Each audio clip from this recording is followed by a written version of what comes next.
Dr. Vito, makakaiwas po ba tayo sa kumakalat po na balita na tinatawag nilang sakit na pertussis or whooping cough?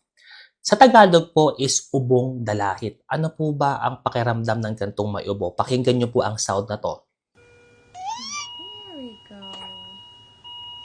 Oh my. Kapag napakinggan niyo po yan, agad po kayong kumonsulta sa pinakamalapit na doktor. Mga simptomas kagaya ng ubo, sipon, lagnat, at kapag napapansin mas lalong tumatagal ang ubo ng 2 linggo. Ito po ay maaari nating maiwasan sa pamamagitan po ng pag-iwas sa mga pasyente na may simptomas.